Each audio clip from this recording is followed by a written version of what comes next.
আজকের গুরুত্বপূর্ণ আঞ্চলিক সংবাদে সবাইকে জানাই স্বাগতম। আজকের সন্ধ্যার বিশেষ বিশেষ খবর হলো 19 জুন পর্যন্ত ভারী বর্ষণের সম্ভাবনা আসাম ও মেঘালয়ে। আগামী 4-5 দিন হিমালয় উপত্যকা সহ পশ্চিমবঙ্গ, সিকিম, আসাম এবং মেঘালয়ে ভারী বর্ষণের সম্ভাবনা রয়েছে বলে পূর্বাভাস দিয়েছে ভারতীয় আবহাওয়া দফতর। উত্তর পূর্বাঞ্চলে বৃষ্টির পূর্বাভাস থাকলেও উত্তর ও দক্ষিণ ভারতে ব্যাপক তাপপ্রবাহ বইতে পারে বলেও সতর্ক করে দিয়েছে আবহাওয়া দফতর। আবহাওয়া দপ্তরের বুলেটিনে জানানো হয়েছে আগামী 3-4 দিন আসাম এবং উত্তর পূর্বাঞ্চলে ভারী বর্ষণের সম্ভাবনা রয়েছে। তাছাড়া ইতিমধ্যে মেঘালয়ের মৌসিনগ্রামে 64 cm বৃষ্টিপাত হয়েছে।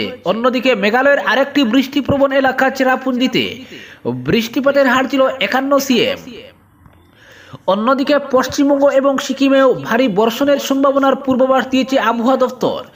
দক্ষিণবঙ্গের আলিপুরদুয়ারে গতকাল বৃষ্টিপাত হয়েছে 21 cm। তাছাড়াও কোঙ্কন, ডুয়া, মারাঠাওয়াড়া, অন্ধ্রের উপকূল অঞ্চল সহ বিহারেও ভারী বর্ষণের সম্ভাবনার পূর্বাভাস দিয়েছে আবহাওয়া দপ্তর। অপরদিকে 5 বিধায়কের পদ খারিজ হচ্ছে না, অধ্যক্ষের পর রুষ্ট কংগ্রেস। সাহস থাকলে কংগ্রেস আমাকে বহিষ্কার করে দেখাক, চ্যালেঞ্জ কমলাক্ষের। কংগ্রেসের সদস্য পদে থেকেও বিজেপিকে সমর্থন করেছেন যে 5 বিধায়ক, তাদের বিরুদ্ধে কার্যত কোনো ব্যবস্থাই নেওয়া সম্ভব হচ্ছে না দলীয় নেতৃত্বের পক্ষে। 5 জনের বিধায়ক পদ খারিজের জন্য বিধানসভার অধ্যক্ষের কাছে বারংবার আবেদন জানিয়েও কোনো কাজ হচ্ছে না। অধ্যক্ষ ঝুলিয়ে রেখেছেন বিষয়টিকে। তাই আদালতে যাওয়ার কথা ভাবছে সরকার, কিন্তু 5 বিধায়ককে আবার দল থেকে বহিষ্কারও করতে পারছে না কংগ্রেস।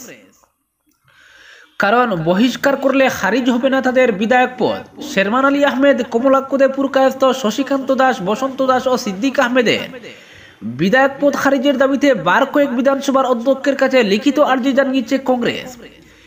কিন্তু শুনানির প্রক্রিয়া শুরু করলেও আজ অবধি তাদের ব্যাপারে কোনো সিদ্ধান্তে উপনীত হননি বিধানসভার অধ্যক্ষ। এই পরিস্থিতিতে কংগ্রেস নেতৃত্ব এখন তুপ দেখেছেন বিধানসভার অধ্যক্ষ বিশ্বজিৎ দৈমারির বিরুদ্ধে। বিরোধী দলনেতা দেবব্রত শইকীয়ার অভিযোগ, অধ্যক্ষ শাসক দলের সদস্য বলেই বিলম্বিত হচ্ছে পদ খারিজের প্রক্রিয়া। তিনি বলেন, সংসদীয় প্রক্রিয়ায় বিধায়কের পদ খারিজের প্রক্রিয়া যেভাবে এগিয়ে নিতে হয় সেভাবে নিচ্ছেন না বিধানসভার অধ্যক্ষ। তিনি শাসক দলের একজন সদস্য। হয়তো মুখ্যমন্ত্রীর চাপেই 5 বিধায়কের পদ খারিজের কোনো সিদ্ধান্ত নিতে পারছেন না তিনি। তবে আমরাও চাপ দিচ্ছি, আশা করছি শীঘ্রই কোনো সিদ্ধান্ত নেবেন অধ্যক্ষ।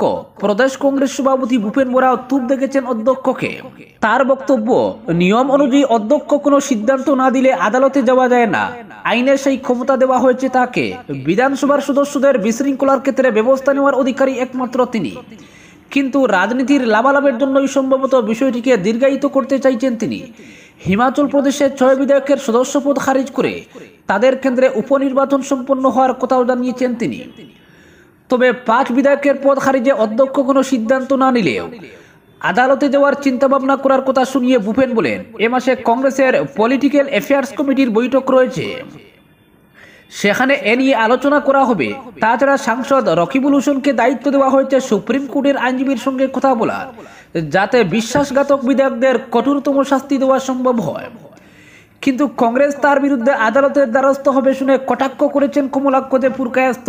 কংগ্রেস নেতৃত্বকে পাল্টা চ্যালেঞ্জ ছুড়ে তিনি বলেন, সাহস থাকলে কংগ্রেস নেতৃত্ব আমাকে বহিষ্কার করে দেখান। কংগ্রেস নেতারা এত দুর্বল নাকি? আমি যাতে সারা জীবন আর কংগ্রেসে ফিরতে না পারি তেমন কোনো সিদ্ধান্ত নিয়ে বহিষ্কার করা হোক আমাকে। কংগ্রেস তো শক্তিশালী দল, তাহলে কেন এই সাহস দেখাচ্ছে না? আদালতে যাওয়া নিয়ে তিনি বলেন, আদালত শুধু কংগ্রেসের জন্য নাকি?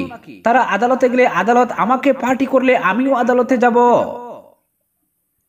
অপরদিকে হিন্দু বাঙালির ডিমুক্তির লক্ষ্যে কাজ করছে সরকার। কমলাক্ষকে মুখ্যমন্ত্রী। তামুলপুরের দরঙ্গাজুলিতে 12 হিন্দু বাঙালিকে নোটিশ, ছুটে গেলেন করিমগঞ্জের বিধায়ক। পুরনো মামলা হলেও বিদেশি ট্রাইব্যুনাল থেকে আজও বিদেশির নোটিশ আসছে হিন্দু বাঙালিদের নামে। ফলে সংশোধিত নাগরিকত্ব আইন কার্যকরী হওয়ার পরও নাগরিকত্বের যাতনা সহ্য করতে হচ্ছে তাদের।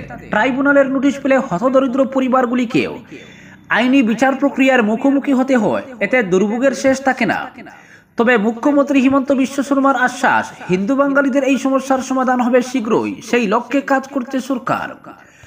নিম্ন আসামের বিভিন্ন জেলায় হিন্দু বাঙালিদের নামে এখনো নোটিশ আসছে বিদেশি ট্রাইব্যুনাল থেকে। অধিকাংশ ক্ষেত্রেই বহু বছর আগে ট্রাইব্যুনালে প্রেরণ করা হয়েছে সেই মামলা।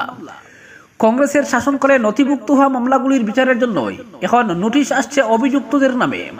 বড়োল্যান্ডের অধীন তামুলপুর জেলার দরঙ্গাজুলিতে 12 জন হিন্দু বাঙালিকে বিদেশি নোটিশ দেওয়ার খবর পেয়ে শনিবার সেখানে হাজির হন বিধায়ক কমলাক্ষ দে পুরকায়স্থ। বড়োল্যান্ডের কার্যবাহী সদস্য অরূপ কুমার দেও ছিলেন তার সঙ্গে। দরঙ্গাজুলিতে গিয়ে নোটিশপ্রাপ্ত লোকদের সঙ্গে আলোচনা করে বিষয়টি বোঝার চেষ্টা করেন তিনি। দেখা যায় অধিকাংশ লোকেরাই বছরের পর বছর ধরে আসামে বসবাস করছেন। 1965 সালের ভোটার তালিকায়ও বাবার নাম রয়েছে অনেকের। বিদেশি ট্রাইব্যুনালের বিচার প্রক্রিয়ায় যোগ না দেওয়ায় কেউ কেউ আবার একতরফা রায়েও বিদেশি ঘোষিত হয়েছেন। হতভাগ্য লোকদের সঙ্গে আলোচনা করে তাদের সমস্যার খবর নিয়ে কমলাক্ষ যোগাযোগ করেন মুখ্যমন্ত্রীর সঙ্গে। হোয়াটসঅ্যাপে মুখ্যমন্ত্রীও জবাব দেন কমলাক্ষকে সরকার এই সমস্যার সমাধানের লক্ষ্যে কাজ করছে। লোকসভা ভোটের প্রচারে বরাকে গিয়েও মুখ্যমন্ত্রী আশ্বাস দিয়েছিলেন 6 মাসের মধ্যেই হিন্দু বাঙালিদের ডিভোটার সমস্যার সমাধান হয়ে যাবে। কিভাবে বিদেশি ট্রাইব্যুনালের বাইরে এই সমস্যার সমাধান করা সম্ভব তা নিয়ে চিন্তা ভাবনাও শুরু করা হয়েছে। প্রয়োজনে নির্বাচন কমিশনের দ্বারস্থ হওয়ার ভাবনাও রয়েছে সরকারের। তারপর মুখ্যমন্ত্রী শনিবার ফের কমলাক্ষকেও একই ভরসা দেওয়ায় হিন্দু বাঙালিরা শীঘ্রই বিদেশি সমস্যার নাগপাশ থেকে মুক্তি পাওয়ার ইঙ্গিত পাওয়া যাচ্ছে। মুখ্যমন্ত্রী যে হিন্দু বাঙালিদের ডিভোটারের সমস্যা থেকে মুক্তি দেওয়ার লক্ষ্যে কাজ শুরু করেছেন সেটা জানিয়ে কমলাক্ষ সাংবাদিকদের বলেন, প্রথমবার দেখেছি একজন মুখ্যমন্ত্রী প্রকাশ্য সভায় বলেছেন 6 মাসের মধ্যে ডিভোটার সমস্যার সমাধান করা হবে। ডিভোটার সমস্যার সমাধান হলে বিদেশি ট্রাইব্যুনালে মামলার সমাধান হবে, আধার কার্ডের সমস্যার সমাধান হবে, বিদেশি ঘোষিতদের সমস্যার সমাধান হবে। আসামে খুব বেশি নেই, 90,000-এর মতো ডিভোটার রয়েছে। তাদের ডি প্রত্যাহার করা হলে সকলের সমস্যার সমাধান হয়ে যাবে। তাই মুখ্যমন্ত্রীকে অনুরোধ করছি শীঘ্রই এই লক্ষ্যে পদক্ষেপ নিতে। কারণ যার নামে নোটিশ আসে সেই পরিবারের উপর দিয়ে কি জল বয়ে যায় সেটা আমরা জানি। তবে আমি বিশ্বাস করি মুখ্যমন্ত্রী হিন্দু বাঙালিদের জীবনের এই সমস্যা অচিরেই সমাধান করে দেবেন। অপরদিকে কদিনের ধারাবর্ষণে দক্ষিণ কাছাড়ের রুকনি নদীর পাড় ভাঙ্গনে আতঙ্কিত হয়ে পড়েছেন চান্নিঘাট ও দুলাল গ্রামের জনগণ। দোলাই বিধানসভা কেন্দ্রের সপ্তগ্রাম গ্রাম পঞ্চায়েত এলাকায় নদী ভাঙ্গনের কবলে পড়েছে বেশ কয়েকটি পরিবারের বাড়ি জমি। ভারী বৃষ্টিপাতের ফলে সপ্তগ্রামে বন্যা নিয়ন্ত্রণ বাঁধের একটি অংশ নদীতে তলিয়ে যাওয়ার উপক্রম হয়েছে। বেশ কিছু অংশ ইতিমধ্যে নদীগর্ভে চলে গিয়েছে। শনিবার এলাকায় নদীর পাড়ে ভাঙ্গন তীব্র হয়। স্থানীয় জিতেন দাস, বিভূতি দাস, পীযুষকান্তি দাস, সঞ্চিতা দাস, শিপ্রা দাস সহ অন্যান্যরা সংবাদ মাধ্যমকে জানান, বিগত দিনে সপ্তগ্রামে নদীর পাড়ে ভাঙ্গন ধরলেও তেমন ক্ষতি হয়নি এলাকায়। তবে শুক্র ও শনিবারের ধারাবর্ষণে এলাকার বেশ কিছু অংশে ভাঙ্গন তীব্র হয়েছে। বেশ কিছু অংশ নদীতে তলিয়ে গেছে। ভাঙ্গন যতই তীব্র হচ্ছে এলাকার বসতবাড়ি নদীতে তলিয়ে যাওয়ার আশঙ্কা ব্যক্ত করেছেন তারা। এলাকাবাসী বলেন তাদের একমাত্র চলার রাস্তাটি নদীতে তলিয়ে যাওয়ার সম্ভাবনা রয়েছে। স্কুল পড়ুয়ারা এই রাস্তা দিয়ে যেতে ভয় পাচ্ছে। অভিভাবকরা সন্তানদের স্কুলে পাঠিয়ে এই রাস্তায় নদী ভাঙ্গনের কারণে দুশ্চিন্তায় কাটান। গ্রামবাসীরা জানান নদী ভাঙ্গনের মুখে পড়েছে 3টি বসতগৃহ। ওই পরিবারের সদস্যরা জানান কখন যে বিটি মাটি নদী গর্ভে চলে যাবে এই আশঙ্কায় দিন কাটাচ্ছেন তারা। শীঘ্রই নদী ভাঙ্গন রোধে পদক্ষেপ নিতে গ্রামবাসীরা সরকার ও কাছাড়ের জেলা কমিশনারের হস্তক্ষেপ দাবি করেছেন। অপরদিকে বাড়ছে জল, যোগাযোগ বিচ্ছিন্ন হওয়ার মুখে কালীগঞ্জ পুয়ামারা সড়ক। বৃহত্তর কালীগঞ্জ এলাকা বিগত প্রায় 20 দিন ধরে বন্যার কোরাল গ্রাসে বেষ্টিত। বর্তমানে টানা বৃষ্টির ফলে তীব্র গতিতে বাড়ছে জল বাড়ছে দেখে কালীগঞ্জ এলাকার বন্যাক্রান্ত গ্রামের মানুষের মধ্যে তীব্র আতঙ্ক বিরাজ করছে। একই সঙ্গে খাদ্য সংকট দেখা দিয়েছে গৃহপালিত পশুর। 2 দিনের টানা বৃষ্টিতে এলাকার একাধিক পূর্ত সড়কের উপর দিয়ে বন্যার জল প্রবাহিত হচ্ছে। এলাকার সব থেকে গুরুত্বপূর্ণ রাস্তা কালীগঞ্জ খাগাইল ও কালীগঞ্জ করিমগঞ্জ পূর্ত সড়ক। কিন্তু 2 সড়কের খাগাইল রোডের উপর অনেক আগে জল উঠলেও কোন রকম ঝুঁকি নিয়ে গাড়ি যাতায়াত করছিল। তবে শুক্রবার রাতে জল বেড়ে যাওয়ায় ওই রাস্তা দিয়ে এখন আর গাড়ি যাতায়াত করতে পারছে না। এতে দক্ষিণ কালীগঞ্জের প্রায় লক্ষাধিক মানুষের যোগাযোগ ব্যাহত হচ্ছে। একইভাবে নতুন করে কালীগঞ্জ পুয়ামারা রোড চলে গেছে বন্যার জলের তলায়।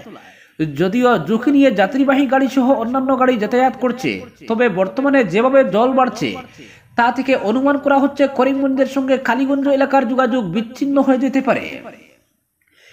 এদিকে বিগত প্রায় 20 দিন ধরে কালীগঞ্জ এলাকার লোকদাস গ্রামের জনগণ বন্যাক্রান্ত হলেও প্রশাসনের তরফে আজ পর্যন্ত কোনো খোঁজ নেওয়া হয়নি। এই গ্রামের চতুর্দিকে জল। গ্রামের প্রধান রাস্তা দুটি জলমগ্ন হয়ে যাওয়ায় যোগাযোগের একমাত্র বর্ষাস্থল নৌকা। তাছাড়া এলাকার লোকদাস, কুদরাকান্দি, বলেশ্বরের কৃষি জমি জলের তলায়, ফলে কৃষকরা দিশেহারা হয়ে পড়েছেন। কৃষকরা তাদের হাল চাষের গরু মহিষ নিয়েও সমস্যায় পড়েছেন, কেননা গবাদি পশুর খাওয়ার পর্যন্ত পরিমাণ ঘাস নেই। বাজারে কুড়ার দাম কৃষকদের নাগালের বাইরে, তাই গোখাদ্যের যোগান দেওয়ার দাবি জানিয়েছেন কৃষকরা। উল্লিখিত গ্রামগুলো নিলামবাজার সার্কেলের অধীনে রয়েছে। প্রশাসনের পক্ষ থেকে কৃষকদের ক্ষয়ক্ষতির সরেজমিনে পরিদর্শন করে উপযুক্ত ব্যবস্থা নেওয়ার দাবি জানিয়ে করিমগঞ্জ জেলা কমিশনারের হস্তক্ষেপ কামনা করছেন ভুক্তভোগী জনগণ। আজকের বিশেষ সংবাদ এখানেই সমাপ্ত।